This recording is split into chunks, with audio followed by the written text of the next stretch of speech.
लंगर house पे परसों जो मर्डर केस हुआ था, मेरे वालिद साहब जो वालदा को मारे, ऐसा वैसा हुआ, उस हिसाब से मेरे मामा और मेरे बड़े बहन बयान दिए थे। उन लोग ये बोले कि जो जो लोगों को सही दिखा वो सब बोले। मेन जो है रीज़न पप्पा किस लिए मारे, रीज़न क्या है, वो कुछ भी नहीं बोले, जो कि मैं बोलती हूँ। पप्पा मारने का रीज़न ये है कि मेरी मम्मी का किसी और के साथ अफेयर था। उसका नाम बाबेर है, मेरी मम्मी को चाचा का बेटा लगता उन्हें। उसकी फ़ोटो भी बतला चुका आपको। यही शख्स है वो जो मेरे मम्मी और पापा की ज़िंदगी बर्बाद करने का था, और मेरी मम्मी की जो ज़िंदगी ख़त्म हुई इसी की वजह से हुई। इन्हें एसी घाट फसलांचल में रहने वाला है। मम्मी को बहुत लूटा इन्हें, इसकी वजह से मेरे मम्मी पापा के बीच में 3-4 साल से बहुत बहज़ां भी चल रहे थे।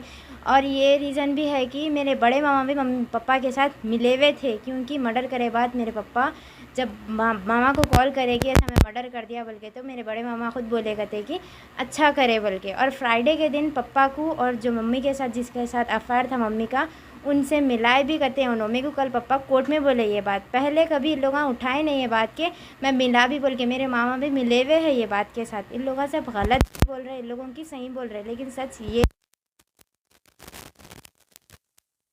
उठाए क्या, बच्चियों की कुछ इज्जत है ही नहीं। मेरे मामा मम्मी का जो कुछ भी हुआ, और मैं थोड़े दिन पहले घर में कुछ बहज़ां चल रहे थे, उस हिसाब से मैं दादी के पास आके थी, तो मीडिया में डाले कि मैं पापा मेरे साथ रेप करने की वजह से 4 दिन में घर से गायब थी, कहीं और जाके थी बोले। लेकिन ऐसा कुछ भी नहीं है। आप सभी बोलिए कि कोई बाप ऐसा अपनी खुद की औलाद के साथ कर सकता?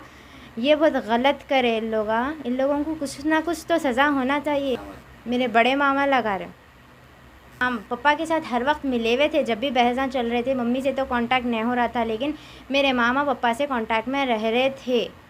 और जब भी कॉल करते तो मेरे मामा बात करते थे पापा से, ऐसा कुछ भी नहीं था। अब सब हट जा रहे दूर दूर, लेकिन है मेरे बड़े मामा भी मिले हुए। मेरे बहन जो है, बीच में ये भी बात उठी थी कि मैं मेरे अफेयर को छुपाने के लिए मम्मी को मारी, मेरा जो भी अफेयर था मम्मी के ऊपर डाली बोल के भी बोले, लेकिन ऐसा कुछ भी नहीं है। अगर से मेरा अफेयर छुपाने का रहता तो 3 साल से मेरे पूरे ख़ानदान में मालूम है, आधा से ज़्यादा ख़ानदान में मालूम है। देखिए मेरे फूफू भी है, उनसे भी पूछिए आप सबको मालूम है। मेरे पापा को भी मालूम था कि मेरा अफेयर है, तो मैं छुपा के क्या करूँगी? और मैं छुपाना रहेगा तो मम्मी का अफेयर क्यों डालती हूँ थी? जो सच था, घर में बहुत सारे बातें हो रहे थे नाजायज़, उस हिसाब से मजबूरन मेरे को बोलना पड़ा। मैं सच बोली तो ये बोल रहे कि मैं झूठे बातें करी बोल के, मम्मी के ऊपर इल्ज़ाम लगाई, मेरी वजह से मम्मी की जान गई बोल के भी बोल रहे हैं। मेरे को भी है गम मम्मी जाने का, लेकिन मैं सच बोलने के बाद मेरी इज़्ज़त पे बार डालने, मेरी इज़्ज़त के ऊपर उंगलियां उठाना, ये तो नाजायज़ है ना। अफेयर है किसी के साथ, जो कि उन्होंने 1 महीना पहले मतलब पहले मेट्रो डिज़ाइनर में काम कर रहे थे। वहाँ पर कोई एक नया बच्चा मिला, उनसे बात कर रहे थे। उनसे बात करना स्टार्ट करे जब से जॉब पे जा रहे थे, मम्मी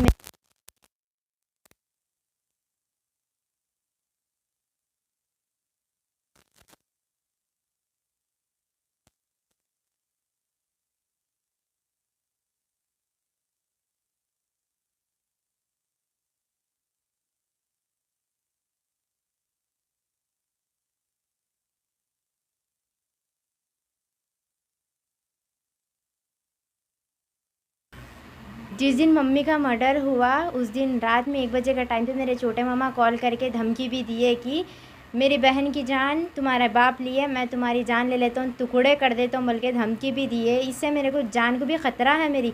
अब मेरा अम्मा तो नहीं है, लेकिन कोई भी सहारा नहीं है। पापा तो ऐसा जेल में जाके है, अब मेरे पापा को जान से मार देना, उम्र भर कैद कर देना बोल रहे। क्या सबूत है कि पापा बिना रीज़न के मारे बोल के? अगर से मेरे पापा के पास रीज़न नहीं रहता तो कुछ भी बिना रीज़न के मम्मी को मारते तो भाग जाते थे या फिर छुप जाते थे। मेरे पापा खुद ही जाके सरेंडर हुए। हम उन लोग जो है ना पापा से जब मिले थे फ्राइडे के दिन, जब तीनों के बीच में क्या बात हुई वो तो मेरे को नहीं मालूम। कल मैं पापा से कोर्ट में मिलने के बाद पापा इन्फॉर्म करे कि मैं मिला भी था, बात करा। मैं क्या बात करे बोल तो पापा ने बोले मम्मी के साथ जिसका अफेयर था उन्हों और मेरे बड़े मामा दोनों मिलके पापा के दिमाग के साथ खेले, उन लोगों ने कुछ बात डाले। और जो मम्मी के साथ जिसका अफेयर था उसको तो आप लोग पकड़ना कैसा भी। उसकी वजह से हम लोग का घर टूट गया। मम्मी उसकी वजह से बहुत कुछ सहे भी, बहुत कुछ हुआ भी हम लोग के घर में। को धमकी देने के बाद हम लोग डर गए थे। डर के मारे 1 बजे रात को हम लोग हबीबनगर पीएस में जाके कंप्लेंट भी कराए थे। वहाँ कंप्लेंट लिए भी थे हमारी। उसके बाद मेरे पापा सैटरडे संडे के दिन मेरे भाई पुलिस स्टेशन आए थे, कहते लंगर हाउस पर, वहाँ पर पप्पा मम्मी के तकसीम के लिए 5,000 भी रखाए थे, कहते मम्मी को तकसीम कराने के लिए। वो भी नहीं बोले ये लोग, जो सच है वो क्यों नहीं बोल रहे, झूठ बोल के क्यों जीतना चाह रहे ये लोग। हाँ, मीडिया में ये सब भी चल रहा कि हम लोग प्लानिंग करने की वजह से, हम लोग पापा को सिखाने की वजह से पापा ये सब करे। लेकिन जिस दिन मर्डर हुआ मेरे मम्मी का, उस दिन सुबह 10 साढ़े 10 के टाइम पे मेरे पापा यहाँ से चले गए, तो दिन भर पूरा वहीं पर थे। 6:30 के टाइम पे पापा मम्मी को लेके हम लोग के घर पे गए थे। उन लोग ये सब भी नहीं बोल रहे कि दिन भर हमारे घर पे थे। अगर हम प्लानिंग करते तो पापा यहाँ लेके आते थे मम्मी को और हम साथ में रहते थे।